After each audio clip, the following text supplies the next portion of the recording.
ਦਰਸ਼ਕੋ break ਤੋਂ ਬਾਅਦ ਤੁਹਾਡਾ ਸਵਾਗਤ ਹੈ ਜੀ ਡਾਕਟਰ ਸਾਹਿਬ। ਹੁਣ ਅਸੀਂ ਆਪਣੇ ਦਰਸ਼ਕਾਂ ਵੱਲੋਂ ਆਈਆਂ ਈਮੇਲ ਮੈਸੇਜ ਨੂੰ ਪੜ੍ਹਦੇ ਹਾਂ। ਸਾਡੀ ਪਹਿਲੀ ਈਮੇਲ ਆਈ ਹੈ ਵੀਰ ਆਰਟਸਕੇਪ ਜੀ ਦੀ।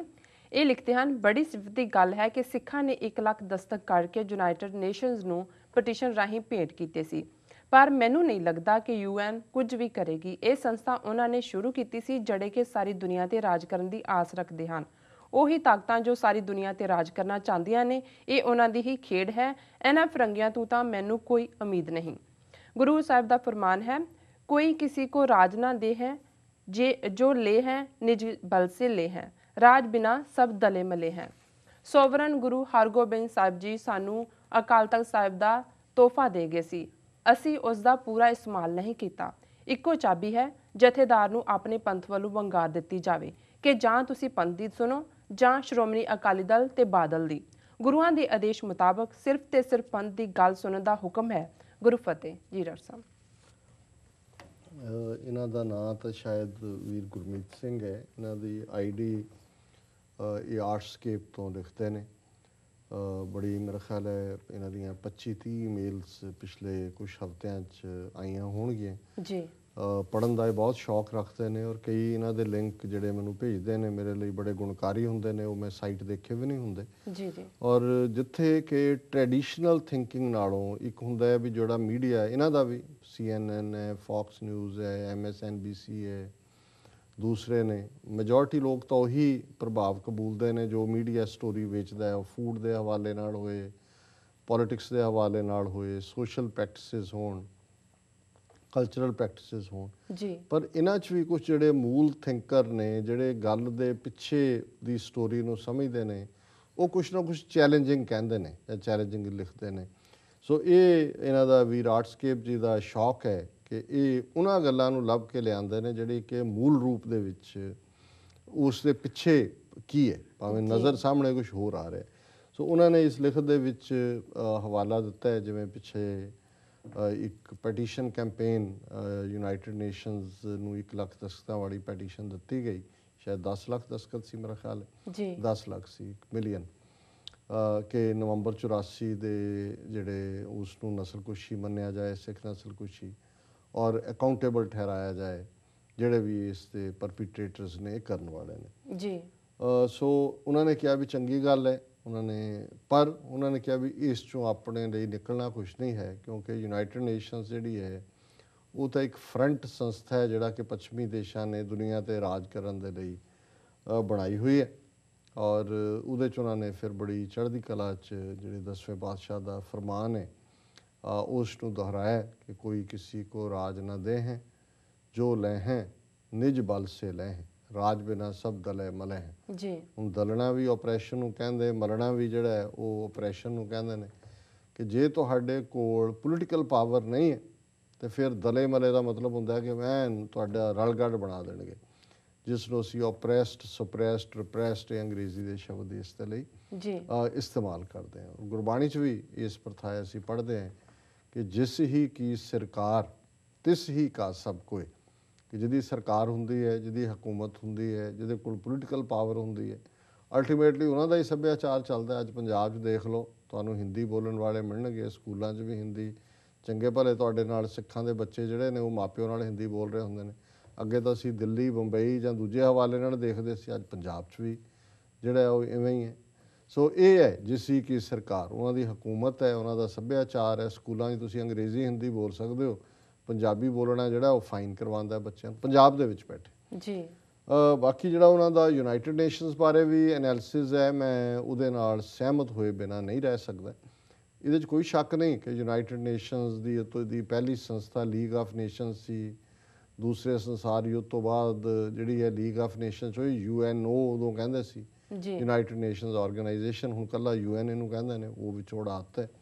सो पहले 50 देशों ने सैन फ्रांसिस्को च दी शुरुआत की और ज़ाहिर तौर पर क्या तो यही किया कि जी सैकेंड वर्ल्ड वार करोड़ों लोग मारे गए, करोड़ों बेघर होए, करोड़ों जख्मी होए, कितनी तबाही हुई कि बई दुनिया दे विच आपसी गलबात दे लई जां आपसी सहचार दे लई ये संस्था जिहड़ी है इसनूं पावरफुल कीता जाए। अज 193 के करीब देश जिहड़े ने यूनाइटेड नेशनस के मैंबर ने, 6 बिलियन के लगभग का बजट है ਉਹਨਾਂ ਦਾ ਸੈਕਟਰੀਏਟ ਇੱਥੇ ਨਿਊਯਾਰਕ ਦੇ ਵਿੱਚ ਹੀ ਹੈ, ਬਹੁਤ ਵੱਡਾ ਉਹਨਾਂ ਦਾ ਜਿਹੜਾ ਹੈ ਪੋਪ ਲੀਲ ਹੈ ਜੀ। ਪਰ ਕੁੱਲ ਮਿਲਾ ਕੇ ਜੇ ਅਸੀਂ ਦੇਖੀਏ ਤੇ ਜਦੋਂ ਮੈਂ ਵੀ ਯੂਨਾਈਟਿਡ ਨੇਸ਼ਨਸ ਨੂੰ ਡਿਸਕ੍ਰਾਈਬ ਕਰਦਾ ਹਾਂ ਤੇ ਮੈਂ ਇਸ ਨੂੰ ਇਹੀ ਕਹਿੰਦਾ ਵੀ ਇਹ ਗਟਲੈਸ, ਸਪਾਈਨਲੈਸ, ਟੁੱਥਲੈਸ ਆਰਗੇਨਾਈਜੇਸ਼ਨ। ਉਹ ਸੰਸਥਾ ਨਾ ਜਿਹਦੀਆਂ ਅੰਤੜੀਆਂ ਨੇ, ਨਾ ਉਹਦੇ ਦੰਦ ਨੇ, ਤੇ ਨਾ ਹੀ ਉਹਦੀ ਰੀੜ੍ਹ ਦੀ ਹੱਡੀ ਹੈ ਜੀ। ਕਿ ਉਹਦੇ ਕੋਲ ਆਪਣੀ ਤਾਂ ਕੋਈ ਪਾਵਰ ਨਹੀਂ ਹੈ। ਇਹਨਾਂ ਦੇ ਪੀਸ ਕੀਪਿੰਗ ਫੋਰਸ UN ਦੀ ਹੁੰਦੀ ਹੈ ਜਿਹੜੀ ਦੇਸ਼, ਕਿਉਂਕਿ ਤਨਖਾਹ ਦੁੱਗਣੀ ਮਿਲਦੀ ਹੈ। ਇੰਡੀਆ, ਪਾਕਿਸਤਾਨ, ਬੰਗਲਾਦੇਸ਼, ਸ੍ਰੀਲੰਕਾ ਉਹ ਆਪਣੇ ਭੇਜ ਦਿੰਦੇ ਨੇ ਫੌਜੀ। ਉਹ ਜਿੱਥੇ ਕਿਤੇ ਗੱਲਬਾਤ ਚੱਲ ਰਹੀ ਹੁੰਦੀ ਹੈ, ਕਿਤੇ ਨਾਈਜੀਰੀਆ ਲਾਤਾ, ਕਿਤੇ ਮਿਡਲ ਈਸਟ ਲਾਤਾ, ਕਿਤੇ ਸੋਮਾਲੀਆ 'ਚ ਭੇਜ ਦਿੱਤੇ। ਉਹਨਾਂ ਦੀਆਂ ਨੀਲੀਆਂ ਟੋਪੀਆਂ ਜਾਂ ਨੀਲੀਆਂ ਪੱਗਾਂ ਹੁੰਦੀਆਂ ਨੇ, ਕਾਫੀ ਸਿੱਖ ਵੀ ਉਹਦੇ ਸਰਵ ਕਰਦੇ ਨੇ ਇੰਡੀਅਨ ਆਰਮੀ ਦੇ। ਅਦਰ ਦੈਨ ਦੈਟ ਉਹਦੇ ਕੋਲ ਆਪਣੀ ਜਿਹੜੇ ਵੀ ਕੋਈ ਮਤੇ ਨੇ ਉਹਨਾਂ ਨੂੰ ਲਾਗੂ ਕਰਵਾਉਣ ਦੇ ਲਈ UN ਦੇ ਕੋਲ ਆਪਣਾ ਸਟਰਕਚਰ ਤਾਂ ਕੋਈ ਨਹੀਂ ਜੀ। ਉਹ ਰਿਲਾਈ ਪੈਸਾ ਵੀ ਜੇ ਹੁਣ $6 ਬਿਲੀਅਨ ਹੈ ਤਨਖਾਹਾਂ ਦੇਣੀਆਂ ਨੇ, ਸਭ ਤੋਂ ਜ਼ਿਆਦਾ ਡੋਨੇਸ਼ਨ ਅਮਰੀਕਾ ਦੀ ਆਉਂਦੀ ਹੈ, ਫਿਰ ਜਾਪਾਨ, ਦੂਜੀਆਂ ਕੰਟਰੀਜ਼ ਨੇ। ਫਿਰ ਜਿਹੜਾ ਪੈਸੇ ਦਿੰਦਾ ਹੈ ਉਹ ਆਪਣੀ ਮਰਜ਼ੀ ਦੇ ਨਾਲ ਚਲਾਉਂਦਾ ਵੀ ਹੈ। ਇਹ ਤਾਂ ਨਹੀਂ ਹੈ ਕਿ ਵੀ ਉੱਥੇ ਦੂਜਿਆਂ ਨੂੰ ਜੇ ਇਹ ਗੱਲ ਨਾ ਹੁੰਦੀ।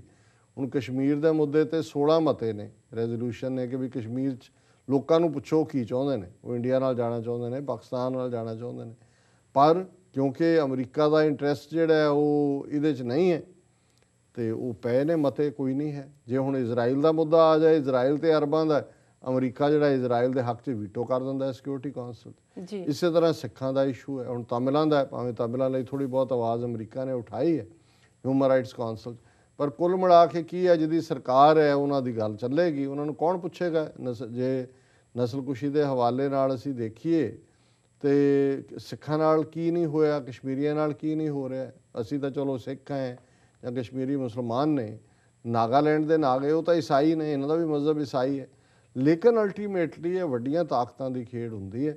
ਕਿਤੇ ਉਹਨਾਂ ਦੇ ਹਿੱਤ ਰਲ ਜਾਂਦੇ ਨੇ, ਉਹ ਫਿਰ ਇੱਕ ਦੂਜੇ ਨੂੰ ਦੇ ਪੂਰਕ ਬਣ ਜਾਂਦੇ ਨੇ। ਨਹੀਂ ਹੈ ਹੁਣ ਰਸ਼ੀਆ ਦੇ ਜਾ ਕੇ ਯੂਕਰੇਨ ਦਾ ਇੱਕ ਤੋੜ ਕੇ ਕਰੀਮੀਆ ਅਲੱਗ ਦੇਸ਼ ਬਣਾ ਦਿੱਤਾ, ਰੌਲਾ ਰਾਲਾ ਪਾਇਆ। ਹੁਣ ਕਿਹੜੇ ਮਤੇ ਲਿਆਏ ਸਿਕਿਉਰਿਟੀ ਕੌਂਸਲ, ਕਿੱਥੋਂ ਲਿਆਉਣਗੇ? ਕਿਉਂਕਿ ਰਸ਼ੀਆ ਆਪ ਮੈਂਬਰ ਹੈ ਸਿਕਿਉਰਿਟੀ ਕੌਂਸਲ ਦਾ, ਉਹਨੂੰ ਵੀਟੋ ਕਰ ਦੇਗਾ। ਸੋ ਉਹਨਾਂ ਨੇ ਇਹ ਨਕਾਰ ਕੇ ਫਿਰ ਬਿਲਕੁਲ ਠੀਕ ਕਿਹਾ ਕਿ ਸਾਨੂੰ ਸੋਵਰਨ ਗੁਰੂ ਹਰਗੋਬਿੰਦ ਸਾਹਿਬ ਨੇ, ਸੋਵਰਨ ਗੁਰੂ ਹਰਗੋਬਿੰਦ ਸਾਹਿਬ ਨੇ ਸਾਨੂੰ ਅਕਾਲ ਤਖਤ ਸਾਹਿਬ ਦਾ ਤੋਹਫਾ ਦਿੱਤਾ ਹੈ ਜੀ। ਔਰ ਸਾਡੀ ਜਿਹੜੀ ਕਲਿਆਣ ਹੈ ਜਾਂ ਸਿੱਖਾਂ ਦੇ ਲਈ ਜਿਹੜਾ ਰੈਲਿੰਗ ਪੁਆਇੰਟ ਜਾਂ ਸਾਡੀ ਸਟਰੈਂਥ ਹੈ ਉਹ ਅਕਾਲ ਤਖਤ ਦੇ ਦੁਆਲੇ ਪੰਥ ਇਕੱਠਾ ਹੋ ਕੇ ਅਕਾਲ ਤਖਤ ਦੀ ਛਤਰ ਛਾਇਆ ਦੇ ਥੱਲੇ ਆਪਣੇ ਭਵਿੱਖ ਨੂੰ ਉਲੀਕੇ। ਪਰ ਅਸੀਂ ਸਮਝਦੇ ਹਾਂ ਵੀ ਇਸ ਬਿਲਕੁਲ ਉਹਨਾਂ ਦੀ ਠੀਕ ਗੱਲ ਹੈ। ਇਸੇ ਲਾਈਨ ਦੇ ਉੱਤੇ ਹੀ ਚੱਲਦੇ ਹਾਂ। 26 ਜਨਵਰੀ 1986 ਦਾ ਸਰਬੱਤ ਖਾਲਸਾ ਹੋਇਆ ਸੀ ਅਕਾਲ ਤਖਤ ਤੇ, ਔਰ ਉਸ ਸਰਬੱਤ ਖਾਲਸੇ ਵੱਲੋਂ ਥਾਪੀ 5 ਮੈਂਬਰੀ ਪੰਥਕ ਕਮੇਟੀ ਬਾਬਾ ਗੁਰਬਚਨ ਸਿੰਘ ਮਾਨੋਚਾਲ ਦੀ ਅਗਵਾਈ 'ਚ ਉਹਨਾਂ ਨੇ ਖਾਲਿਸਤਾਨ ਦਾ ਐਲਾਨਨਾਮਾ ਕੀਤਾ ਸੀ। ਸੋ ਜ਼ਾਹਰ ਹੈ ਕਿ ਸਟਰਗਲ ਦਾ ਬੇਸ ਤਾਂ ਅਕਾਲ ਤਖਤ ਦੇ ਨਾਲ ਹੀ ਜੁੜਿਆ ਹੋਇਆ।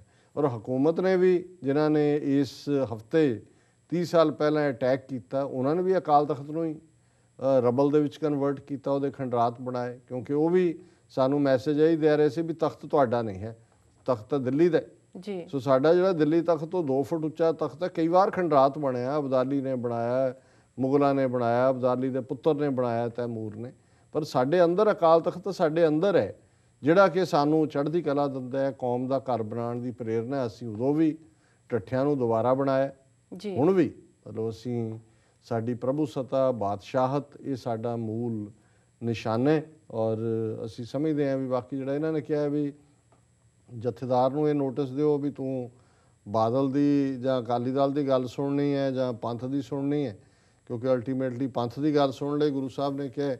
ਤੇ ਵੀਰ ਇਹ ਤਾਂ ਵੈਸੇ ਹੀ ਤਨਖਾਹੀਏ ਨੇ ਸ਼੍ਰੋਮਣੀ ਕਮੇਟੀ ਦੇ, ਕਦੇ ਗ੍ਰੰਥੀ ਸੀ, ਕਦੇ ਹੈੱਡ ਗ੍ਰੰਥੀ ਬਣ ਗਏ, ਹੁਣ ਇਹ ਬਣ ਗਏ ਰਿਟਾਇਰ ਹੋ ਕੇ ਪੈਨਸ਼ਨ ਲੈਣਗੇ। ਸੋ ਇਹਨਾਂ ਤੋਂ ਐਕਸਪੈਕਟ ਕਰਨਾ ਕਿ ਵੀ ਇਹ ਅਕਾਲੀ ਫੂਲਾ ਸਿੰਘ ਬਣ ਜਾਣ ਜਾਂ ਇਹ ਅਕਾਲ ਤਖਤ ਦੀ ਪ੍ਰਭੂ ਸੱਤਾ ਦੇ ਹਾਫਿਜ਼ ਬਣਨ, ਇਹਨਾਂ ਨੇ ਤਨਖਾਹੀਏ ਹੀ ਰਹਿਣਾ।